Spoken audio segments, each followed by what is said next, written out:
பாரம்பரிய திருவிழாவை கொண்டாடுவோம் புத்தாடை பொங்கலோடு. The Chennai silks let the celebration begin. Vedanta Premium, Coimbator's best retirement township starting from 65 lakhs. சன்லேண்ட்ல சமைச்சா சக்தி தானா வரும். ஸோ சித்தர்கள் பற்றி உங்களுடைய தாட் என்ன? சித்தர்கள் இல்லாமல் ஆன்மீகமே இல்லை. தன்னோட எடையை வந்து இந்த உலகத்தை விட பெரிய எடையா மாற்றி கொள்ளக்கூடிய தன்மையெல்லாம் சித்தர்கள் இருக்கு. ஸோ இதெல்லாம் அஷ்டமா சித்திகளில் வரும். ராகவேந்தர் வந்து சித்தர்னு நம்ம சொல்ல மாட்டோம், அவர் ஒரு குரு. சாய்பாபா வந்து நம்ம சித்தர்னு சொல்ல மாட்டோம், அவர் ஒரு குரு. ஜீவ சமாதினா முதல்ல என்னன்றது தெரிஞ்சுக்கணும்.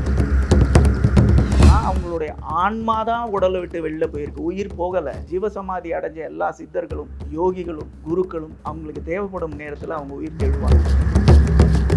வள்ளலார் ஒன் ஆஃப் த நிர்மாண காயா ரூம்குள்ளே போனார், மறைஞ்சு போயிட்டார். மறைஞ்சு போகல, தன்னுடைய உடம்பை டிசால்வ் பண்ணிக்கிட்டார். கௌதம புத்தா, அப்புறம் வந்து பாபாஜி, இவங்கெல்லாம் நிர்மாண காயா.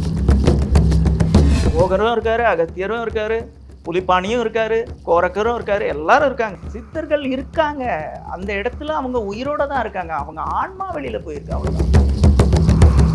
நம்ம தமிழ்நாட்டில் அகத்தியர் தமிழர்னு நம்ம வந்து தலைமையில தூக்கி வச்சு கொண்டாடிட்டு இருக்கோம். பட் அவர் எல்லா கண்ட்ரீஸ்க்கும் போயிருக்காரு. அகத்தியரை பத்தி எல்லா நாட்டிலையும் வந்து ஏதோ ஒரு அடையாளம்.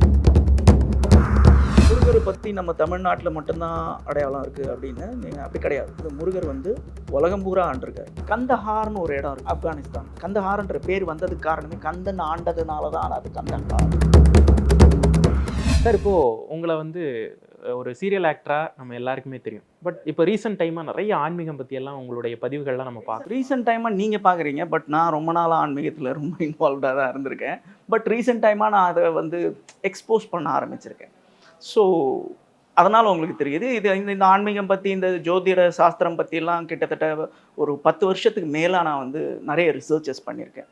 நிறைய இடங்களுக்கு போய் நிறைய ரிசர்ச்சஸ் பண்ணி நிறைய புத்தகங்கள் படித்து, ஸோ அதனால் இது 10 வருஷங்களுக்கு மேலே நான் இதை பற்றி ரிசர்ச் பண்ணியிருக்கேன். இப்போ தான் நான் இந்த ஒரு ஜானரில் நான் வந்து எக்ஸ்போஸ் பண்ணிக்க ஆரம்பிச்சிருக்கேன். ஸோ சித்தர்கள் பற்றி உங்களுடைய தாட் என்ன? சித்தர்கள் இல்லாமல் ஆன்மீகமே இல்லை. முதல்ல சித்தர்கள்னா என்னன்றதை நீங்கள் தெரிஞ்சுக்கணும். சித்தர்கள் யாருன்னா, அஷ்டாங்க யோகம் மூலமாக அஷ்டமா சித்திகளில் தேர்ச்சி பெற்றவர். அஷ்டமா சித்திகள்னா என்னென்னா, அனிமா, மகிமா, கரிமா, லகிமா, பிரார்த்தி, பிராகாத்தியம், அப்புறம் வந்து ஈசத்துவம், வசித்துவம். இது அஷ்டமா சித்தி. இந்த அஷ்டமா சித்திகள் அப்படின்னா என்னன்னு கேட்டிங்கன்னா, சிலதை பற்றி நான் சொல்கிறேன். ஓகே, இப்போது ஒரு அணுவை விட, அணுன்றது வந்து ஒரு ஆட்டம்னு நம்ம சொல்லுவோம். Human body is made of 100 trillion cells இல்லையா? அதுக்குள்ளே அணு இருக்குது. அணுவுக்குள்ளே வந்து சபாட்டாமிக் பார்ட்டிகல்ஸ்லாம் இருக்குது. அந்த அணுவை விட சிறியதாக தன் உருவத்தை மாற்றிக்கொள்ளக்கூடிய தன்மை கொண்டவர்கள், அதில் தேர்ச்சி பெற்றவர்கள். அதுக்கப்புறம் இந்த உலகத்தை விட தன்னுடைய எடையை பெரிதாக ஆக்கி கொள்ளக்கூடிய திறமையை படைத்தவர்கள். அப்புறம் வந்து கிருஷ்ணர் விஸ்வரூபம் எடுப்பாருன்னு கேள்விப்பட்டிருக்கீங்க தெரியுமா? அந்த மாதிரி மலையை விட பெருசாக தன்னுடைய உருவத்தை பெரிதாக்கி கொள்ளக்கூடிய தன்மை உடையவர்கள். ஸோ இதெல்லாம் அஷ்டமா சித்திகளில் வரும். இப்போது ஒரு எக்ஸாம்பிள் நான் ஒன்று சொல்கிறேன். குந்தி தேவி போய் கர்ணன்ட்ட வந்து கேட்பாங்க, அர்ஜுனனுக்கு நாகாஸ்திரத்தை வந்து ஃபேஸ் பண்ணக்கூடிய தன்மை கிடையாது, அந்த திறமை கிடையாது. அதனால் நீ நாகாஸ்திரத்தை ஒரே ஒரு தடவை தான் நீ வந்து பிரயோகப்படுத்தணும் அப்படின்னு சொல்லி கிருஷ்ணர் வந்து குந்தி தேவிக்கு சொல்லி, குந்தி தேவி போய் கர்ணன்ட்ட அந்த வரனை கேட்பாங்க. ஒரு தடவை தான் பண்ணுவான். அப்போ கிருஷ்ணர் என்ன பண்ணுவார் தெரியுமா? தேரை ஒரு தட்டுவார். தட்டுனே தேர் கீழே போய் தலைக்கு வந்தது தலைப்பாகவே இடம் போகும். அதெல்லாம் வந்து நம்ம சித்தர்களுக்கு அந்த மாதிரி திறமையெல்லாம் இருக்குது. தன்னோட எடையை வந்து இந்த உலகத்தை விட பெரிய எடையாக மாற்றி கொள்ளக்கூடிய தன்மையெல்லாம் சித்தர்களுக்கு இருக்குது. அவங்கள தான் நம்ம சித்தர்கள்னு சொல்கிறோம். இப்போ ஆன்மீகத்தில் கூட ஒரு ட்ரெண்ட் வந்துருச்சு அப்படின்னு சொல்லலாம். ஆன்மீகம் இன்னைக்கு ட்ரெண்ட் ஆகிடுச்சுன்றது சொல்லலாம். ஏன்னா எப்பவுமே எதுக்கு எதிர்ப்பு ஜாஸ்தி வருதோ அது ட்ரெண்ட் ஆகும். இது கொஞ்சம் கான்ட்ரவர்ஷியலாக இருக்குது, இருந்தாலும் நல்லா இருக்குது, கேட்க நல்லா இருக்குது. ஸோ இப்போ வந்து சித்தர்களுடைய இந்த ஜீவ சமாதிகளுக்கு மக்கள் போகக்கூடிய பாங்கு வந்து இருக்கு இல்லையா? நிறைய பேர் போகிறாங்க. ஸோ அந்த விஷயங்களை நீங்கள் எப்படி பார்க்குறீங்க? ஜீவ சமாதின்றது வந்து சித்தர்களுக்கு மட்டும் இல்லை. இப்போது ராகவேந்தர் வந்து சித்தர்னு நம்ம சொல்ல மாட்டோம், அவர் ஒரு குரு. சாய்பாபா வந்து நம்ம சித்தர்னு சொல்ல மாட்டோம், அவர் ஒரு குரு. அவங்களுக்கெல்லாம் கூட ஜீவ சமாதி தான். ஜீவ சமாதினா முதல்ல என்னன்றது தெரிஞ்சுக்கோங்க. ஜீவ சமாதினா என்னன்னா, பொதுவாக சமாதிங்கிறது வந்து படுக்க வச்சு புதைப்பாங்க. சித்தர்களையோ குருக்களையோ இல்லை யோகிகளையோ உட்கார வச்சு புதைப்பாங்க. ஏன்னா அவங்களோட சக்கரங்கள் வந்து நேர் நோக்கி இருக்கணும், வான் நோக்கி இருக்கணும், சீராக இருக்கணும். ஏன்னா அவங்களுடைய ஆன்மா தான் உடலை விட்டு வெளில போயிருக்கு, உயிர் போகலை. என்னைக்கு வேணாலும் அந்த தருணம் வரும்போது திரும்ப அவங்க உயிர் தெழுவாங்க. அதுதான் ஜீவசமாதியினுடைய தாற்பயம் அதுதான். இன்னைக்கும் அந்த சித்தர்கள் அந்த ஜீவசமாதியில் இருக்காங்க. அவங்களுடைய ஆசீர்வாதம் நம்மளுக்கு கிடைக்கும் அந்த ஜீவசமாதிக்கு போகும்போது. இப்போ கூட நம்ம மந்திராலயம்ல ராகவேந்திர சுவாமிகள் வந்து அந்த மாதிரி ஜீவசமாதி தான் அடைஞ்சிருக்காரு. அவரோட உயிர் பெரியல, ஆன்மா வெளியில போயிருக்கு. ஆன்மா வெளியில போய் வேற வேலையெல்லாம் பார்த்துட்டு இருக்கு. ஜீவசமாதி அடைஞ்ச எல்லா சித்தர்களும், யோகிகளும், குருக்களும் அவங்களுக்கு தேவைப்படும் நேரத்தில் அவங்க உயிர் தெழுவாங்க. இதில் இன்னொரு வகை இருக்குது, நிர்மாண காயாஸ்னு சொல்லுவாங்க. நிர்மாண காயாஸ்னா யாருன்னு கேட்டிங்கன்னா, அவங்க வந்து உயிர் பிரிய மாட்டாங்க, ஜீவசமாதி அடைய மாட்டாங்க. ஒவ்வொரு செல்லாக பிரித்து எடுத்துருவாங்க. ஐ டோல்ட் யூனா, human body is made of 100 trillion cells. ஒவ்வொரு செல்லை பிரித்து எடுத்துருவாங்க. இப்போ ஒரு சரியான எக்ஸாம்பிள் தமிழ்நாட்டில் நம்மளுக்கு சொல்லணும்னா, வள்ளலார் ஒன் ஆஃப் த நிர்மாண காயாஸ். ரூம்குள்ளே போனார், மறைஞ்சு போயிட்டாருன்னு சொல்லுவாங்க. மறைஞ்சு போகல, டிசால்வ் பண்ணிக்கிட்டார், தன்னுடைய உடம்பை டிசால்வ் பண்ணிக்கிட்டார். அதே மாதிரி கௌதம புத்தா, அவர் வந்து ஒன் ஆஃப் த நிர்மாண காயாஸ். அப்புறம் வந்து பாபாஜி, இவங்கெல்லாம் நிர்மாண காயாஸ். அதே மாதிரி அவங்களுக்கு தேவைப்படும் நேரத்தில் அந்த உருவத்தை மறுபடியும் அவங்க எடுத்துப்பாங்க. அவங்களுக்கு அந்த தன்மை உண்டு. இது நிர்மாண காயாஸ்ன்னு சொல்லுவோம். சார், இப்போ சித்தர்கள் இன்னைக்கும் அருவமாக வாழ்ந்துகிட்டு இருக்காங்க அப்படிங்கிற ஒரு சொற்றொடர் வந்து, அதைத்தான் நான் சொல்லிட்டு இருக்கேனே, சித்தர்கள் இருக்காங்க, அந்த இடத்துல அவங்க உயிரோட தான் இருக்காங்க. அவங்க ஆன்மா வெளியில போயிருக்கு, அவ்வளவுதான். நம்ம நினைச்சிட்டு இருக்கோம் அவங்க ஜீவசமாதி அடைச்சிட்டாங்கன்னா சித்தர்கள் செத்து போயிட்டாங்க. கிடையவே கிடையாது. போகரும் இருக்காரு, அகத்தியரும் இருக்காரு, புலிப்பாணியும் இருக்காரு, கோரக்கரும் இருக்காரு, எல்லாரும் இருக்காங்க. இங்கதான் இருக்காங்க. தேவைப்படும் நேரத்துல வருவாங்க. எப்போ இந்த உலகத்துல அநீதி வந்து தலை விரிச்சு ஆடுதோ, ஆடிட்டு இருக்கு, எக்ஸ்ட்ரீமா போகும்போது நிச்சயமா ஒரு கைண்ட் ஆஃப் ஜட்மெண்ட் டே மாதிரி. ஜட்மெண்ட் டே மாதிரி கிடையாது. எல்லாரையும் அழிக்க வேண்டிய அவசியம் கிடையாது. ஒரு சில பண்ற தவறுகளுக்கு தேவைப்படும் நேரத்துல வருவாங்க, அவ்வளவுதான். இப்போ சித்தர்கள் வழிபாடு அப்படிங்கிறது வந்து ஒரு ஆன்மீகத்துல இருக்கவங்களுக்கு எவ்வளவு முக்கியம்? ஆன்மீகத்துல இருக்கிறவங்களுக்கு சித்தர் வழிபாடுன்றது தான் மெயினே. ஓகே, சித்தர் மட்டும் இல்லை, சித்தராக இருக்கட்டும், குருவாக இருக்கட்டும், முனிவராக இருக்கட்டும், வாட் எவர் இட் இஸ். ஒரு குரு இல்லைன்னா ஆன்மீகத்தில் நீங்கள் ஈடுபடவே முடியாது. ஏதோ ஒரு குரு மூலமாக தான் நீங்கள் வந்து ஆன்மீகத்தை பற்றி தெரிஞ்சுப்பீங்க, இல்லையா? ஏதோ ஒரு குரு வேணும். ஹூமெவர் இட் இஸ், சாய்பாபாவாக இருக்கலாம், ராகவேந்திரராக இருக்கலாம், அகத்தியராக இருக்கலாம். அவங்க சொன்ன வழியில் தானே நீங்கள் போக முடியும். ஆன்மீகம்ன்றது தன்னால் நம்மளுக்கு எப்படி வரும்? நம்ம மூளையில் நம்மளுக்கு ஏற்கனவே பதிஞ்சிருக்கான்னு அதெல்லாம் கிடையாது. அவங்க சொன்னது அந்த அந்த அந்த வழியை நோக்கி போனாதான் ஆன்மீகம், அவ்வளோதான். குரு இல்லாமல் நம்மளுக்கு ஆன்மீகமே கிடையாது. இப்போ நீங்கள் உங்களுடைய பர்சனல் பிலீஃப்ஸ் சார், இப்போ ரிலீஜியஸ் பிலீஃப்ஸாக இருக்கட்டும், ஆன்மீகமாகட்டும், அது எந்த அளவுக்கு இருக்குது? ஏன்னா ஒரு சித்தர் நீங்கள் பர்சனலாக ஃபாலோ பண்ணுறீங்களா? அந்த மாதிரி ஏதாவது இருக்கா? நான் ரொம்ப வியந்து பார்க்குற சித்தர்னா போகரை நான் பார்ப்பேன். நவபாஷான சிலையை செஞ்ச போகரை நான் பார்ப்பேன். ஏன்னா அவர் வந்து ஆக்சுவலாக சீனாவிலேருந்து வந்தவர். அவர் தமிழர் கிடையாது. சீனாவிலிருந்து தமிழ்நாட்டுக்கு வந்து நம்ம முருகருக்காக ஒரு நவபாஷான சிலையை பண்ணியிருக்காரு. இந்த நவபாஷானம் அப்படிங்கிறது என்னன்னா 9 விஷங்கள். இந்த 9ஆம் நம்பருக்கு வந்து நான் நியூமராலஜியை பற்றியும் பேச போகிறோம். அதுக்கு முன்னாடி இந்த 9ஆம் நம்பரை பற்றி நான் உங்களுக்கு சொல்லிடுறேன். இந்த 9ஆம் நம்பருக்கு ஒரு விசேஷம் உண்டு. 9ஓட நீங்கள் எந்த நம்பரை சேர்த்தாலும் திரும்ப 9 தான் வரும். ஸோ அந்த 9 அப்படிங்கிற நம்பருக்கு வந்து ஒரு தனித்துவம் இருக்குது.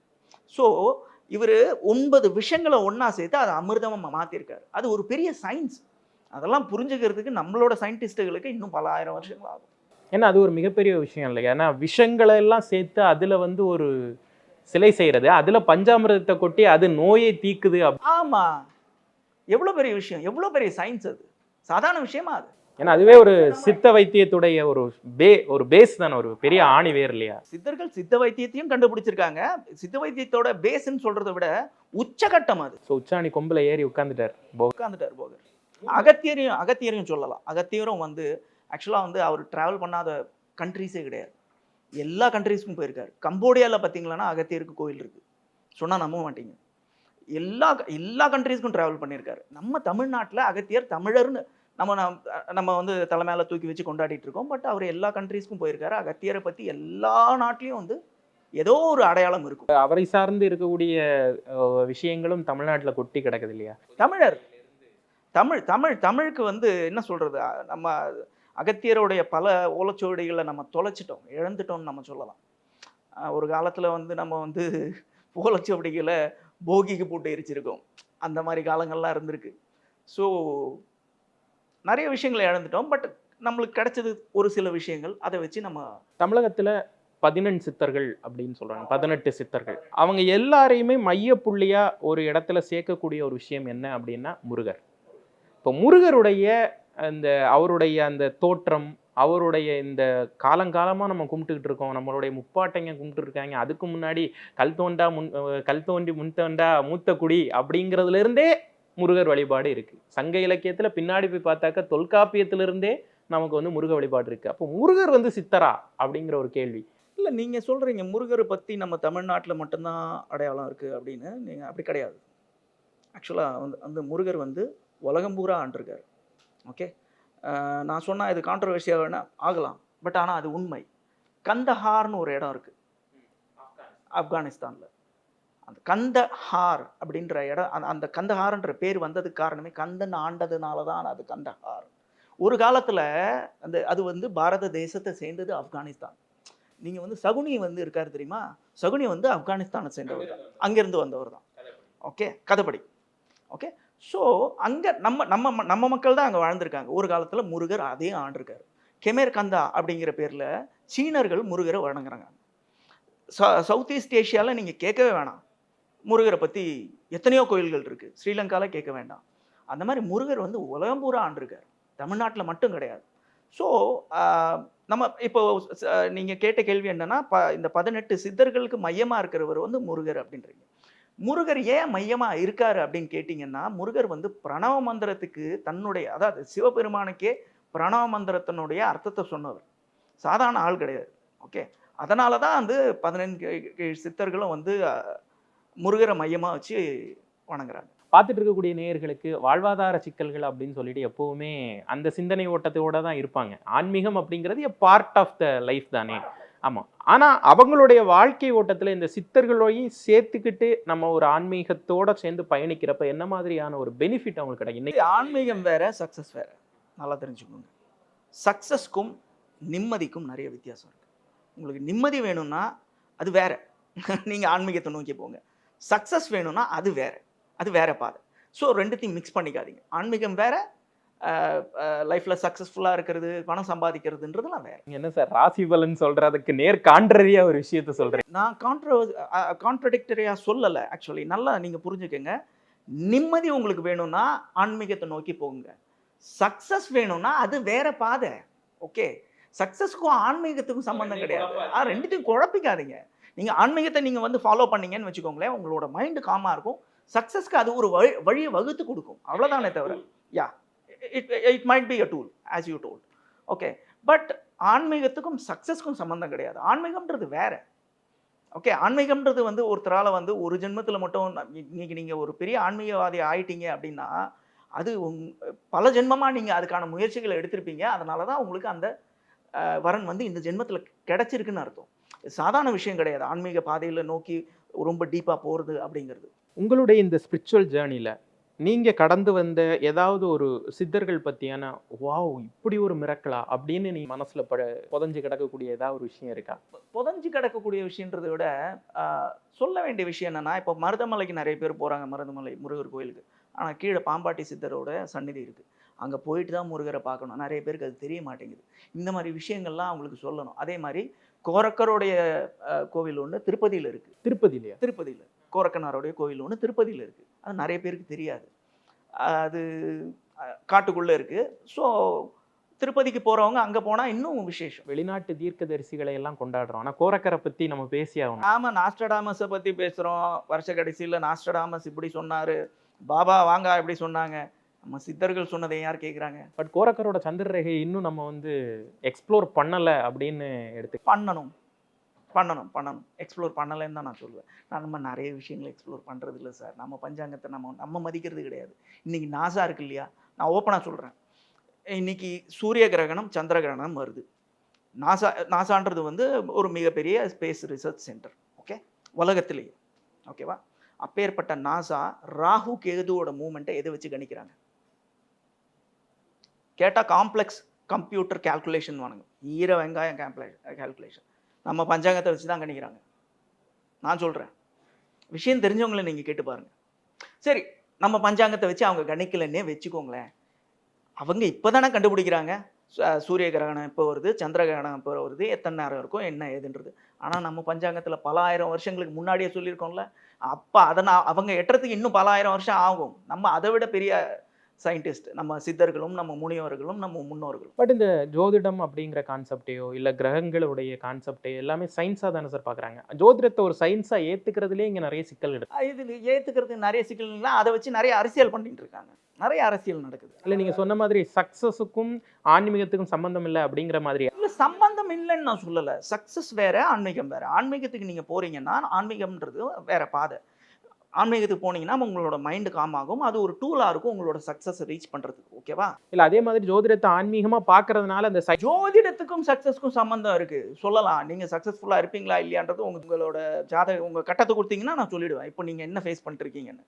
ஓகே, அதுக்கும் சக்ஸஸ்க்கும் சம்மந்தம் இருக்குது. பட் ஆன்மீகத்துக்கும் சக்ஸஸ்க்கும் சம்மந்தம் இல்லைன்னு சொல்ல மாட்டேன். என்ன சொல்கிறது, அந்த கனெக்ஷன் ரொம்ப கம்மி. இது வேற பாதை, அது வேற பாதை. சார், ஒட்டு மொத்தமாக சித்தர்கள் பற்றி நீங்கள் இப்படி ஒரு விஷயம் மக்கள் கண்டிப்பாக உணரணும் அப்படின்னு ஏதாவது ஒரு இதை ரொம்ப நாளாக நான் சொல்லணும்னு நினச்சிட்டு இருக்கேன் அப்படின்னு ஏதாவது இருக்கா? இல்லை, அதான் நான் சொல்கிறேனே, சித்தர்கள் நம்ம கூட தான் வாழ்ந்துட்டு இருக்காங்க. அவங்க ஜீவ சமாதிக்கு போகும்போது நிச்சயமாக அவங்களுடைய பிளெஸிங்ஸ் உங்களுக்கு 100% கிடைக்கும். சித்தர்கள் உயிர் நீர்க்கலை, நல்லா தெரிஞ்சுக்கோங்க. அவங்களுடைய ஆன்மா வெளியில் போயிருக்கு, வேறு வேலை பார்த்துட்ருக்கு. நிச்சயமாக அவங்க அங்கே இருக்காங்க, அவங்க உயிரோடு தான் இருக்காங்க ஜீவ சமாதியில். அதனால தான் சித்தர்களோட ஜீவ சமாதிகளுக்கு இப்போ மக்கள் என்ன சொல்கிறது, சாரசாரையாக போயிட்டுருக்காங்க. அந்த உண்மையை இப்போ தான் மக்கள் உணர ஆரம்பிச்சிருக்காங்க. ஸோ நிச்சயமாக அவங்களோட பிளெஸிங்ஸ் நம்மளுக்கு கிடைக்கும். அந்த ஜீவ சமாதிக்கு போகும்போது தயவு செஞ்சு சித்தர்களோட ஜீவ சமாதிக்கு போங்க, நிச்சயமாக உங்களுக்கு அந்த பிளெஸிங்ஸ் கிடைக்கும். நிறைய விஷயங்கள் பகிர்ந்துக்கிட்டீங்க சார், மனம் திறந்து நிறைய பேசுனீங்க. ரொம்ப நன்றி. ரொம்ப நன்றி விவேக். தமிழரின் பாரம்பரிய திருவிழாவை கொண்டாடுவோம் புத்தாடை பொங்கலோடு. The Chennai silks let the celebration begin. Vedanta Premium, Coimbator's best retirement township starting from 65 lakhs. சன்லேண்ட்ல சமைச்சா சக்தி தானா வரும்.